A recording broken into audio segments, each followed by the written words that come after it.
Hi, I'm a Sand Recap, and this is a movie to get. The Matrix Reloaded. Neo, Trinity, and Morpheus, freedom fighters, continue to lead the rebellion against the machine army, using their extraordinary skills and weapons to fight the systematic forces of exploitation and repression.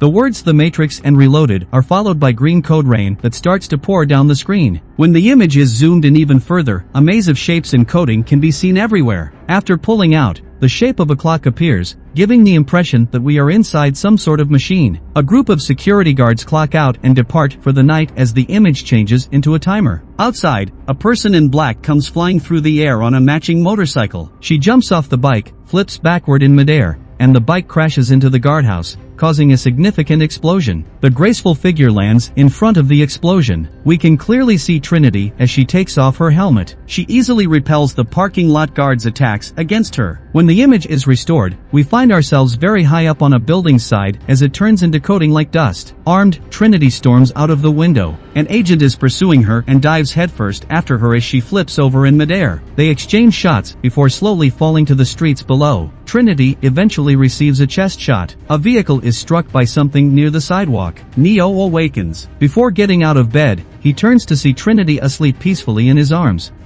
From the outside, we can see the Nebuchadnezzar as it flies through the sewers and lands. Link and Morpheus are seated in the cockpit inside. "Sir, are you positive of this?" Link demands. Morpheus tells him that Link needs to trust him if he wants to keep running his ship. "Sir, yes, I will, sir," Link responds. Morpheus gives him a glance. "Sir, I mean it." Neo sits and thinks in the dining room. Trinity takes a seat in front of him. Still unable to sleep? She demands. Neo takes a sip from his breakfast and shakes his head. "Do you want to talk?" Trinity provides. Neo reassures me that they're just dreams. I wish I knew what I'm supposed to do, that's all. If you're afraid of something, I only wish I had known. "Don't worry, she'll call," Trinity assures. When Link enters, Trinity inquires, "Are we ready to go?" He replies, "We are already late." Niobe is speaking to a group of other ship crew members about the imminent threat to Zion in a dark underground room. In just 72 hours, the digging machines will reach Zion. Naturally, Morpheus and his crew arrive fashionably late, making sure to get noticed right away by arguing that there is nothing to be afraid of because he believes the prophecy will come true soon and put an end to the war. However, the Oracle needs to be consulted first. Consequently, despite Commander Locke's direct orders for all ships to return, Morpheus asks for a volunteer ship to remain in broadcast depth while the Nebuchadnezzar returns to Zion to recharge and make repairs. The Caduceus's volunteer is Captain Ballard, just to see what Locke does to you. Morpheus gets 36 hours from him. In the meantime, the entrance door is tapped. A head silhouetted against a car's headlights can be seen when the corrupt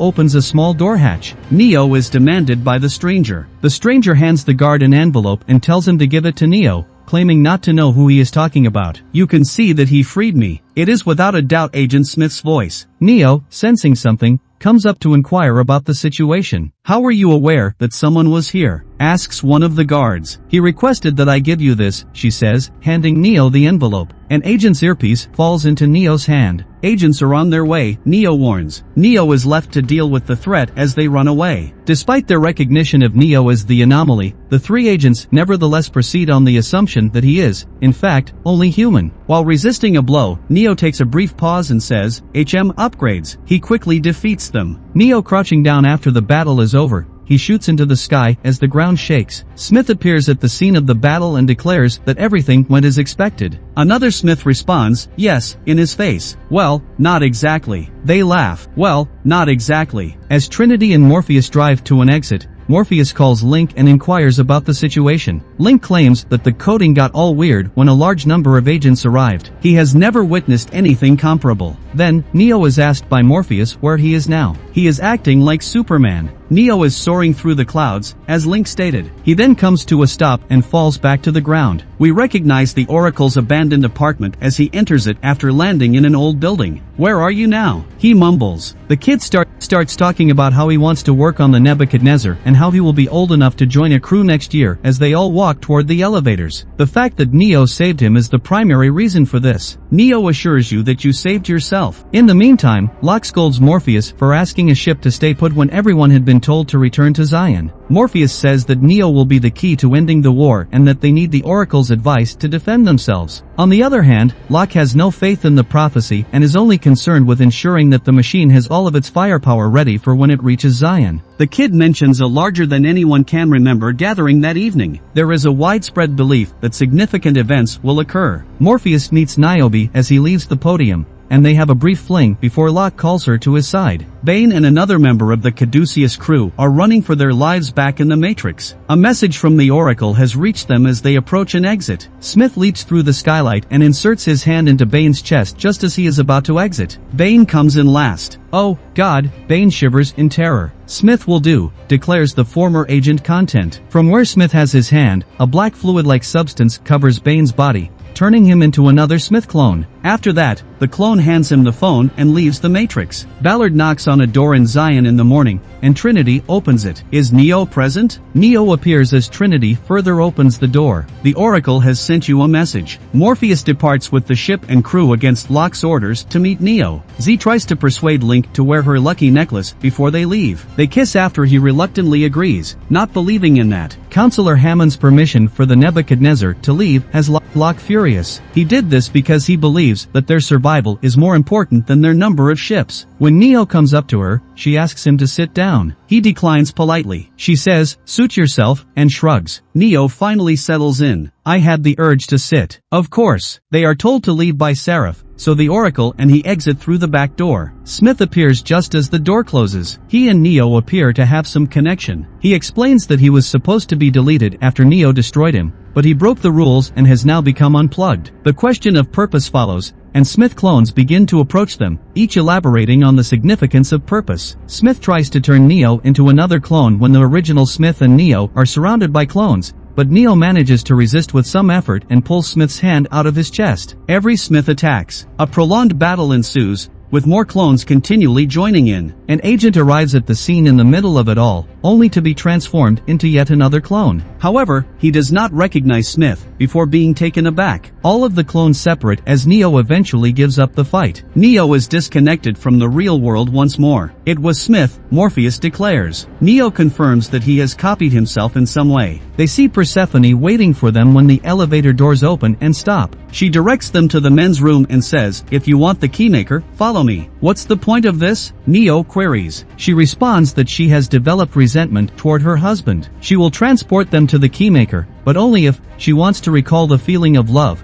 by having Neo kiss her like Trinity. As they require the keymaker, Persephone is forced to back down and watch in agony as Trinity protests by pulling a gun on her. Persephone keeps her promise as soon as she is content. The Merovingian and his cronies burst through the front door as they re-enter the main hall. He is perplexed by his wife's actions and is shocked by them. She makes it abundantly clear that it is as he stated, effect and cause. Persephone points out the lipstick he is still wearing and walks away, despite the Merovingian's assertion that there is no reason for this. Even so, Neo bursts through the door and finds himself once more in the mountains. When he calls Link, all he can say is that he's in the mountains. Neo then inquires about the well-being of Trinity and Morpheus. Link informs him that they are in trouble and provides him with directions to their location. Morpheus and Trinity are whizzing through the city trying to escape the twins, who have gotten a car of their own, who are after them. When Morpheus asks Link for help, it turns out that the only way to get there is on the freeway. A number of police vehicles are following them now. Trinity says, "You always told me to stay off the freeway." "That is correct. You stated that it was suicide. Let us then hope that I was mistaken." Niobe calls Link to inform him that they have arrived to rescue them elsewhere in the Matrix. "Just follow the sirens," Link advises. They learn in Zion that the machines drilling through the earth are being slowed down by iron at the moment,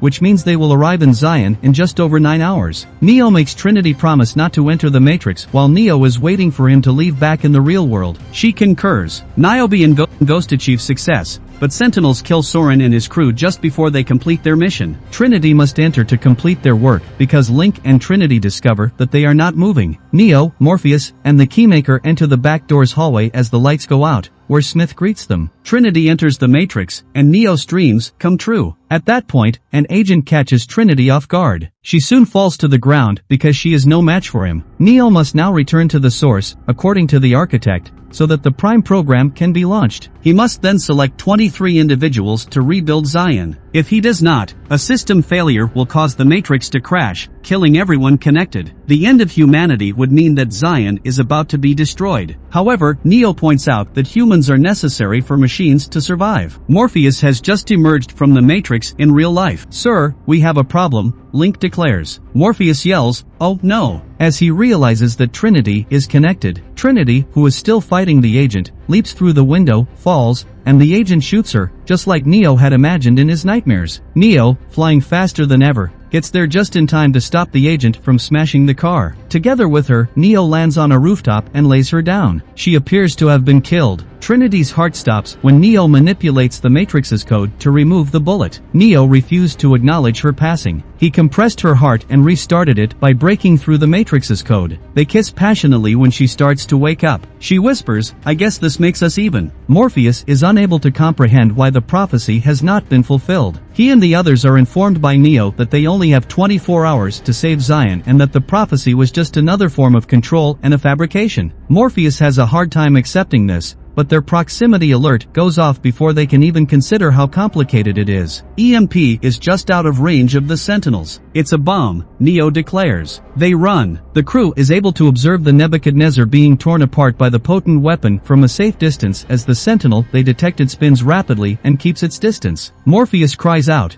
"I have dreamed a dream, but now the dream has gone from me." They are immediately pursued by Sentinels, and the humans flee for their lives. Neo abruptly stops. He says, "Something's different." "What?" inquires Trinity. "I'm able to feel them." Neo stops the Sentinels in midair, as if by emitting an EMP, as the Sentinels descend on them. He collapses as soon as every Sentinel has fallen. The ship Hammer comes to their rescue at that exact moment. Trinity is by Neo's side as he lies unconscious in the sickbay aboard. Morpheus and Link are informed by the ship's crew about the counterattack on the digging machines in the conference room. Everything sounded good, but something went wrong. 5 ships were rendered inoperable when an EMP was activated before they could get there. It was a massacre. Nobody understands how it occurred. Neo and the sole survivor are both unconscious in the Hammer's sickbay. It's Bane.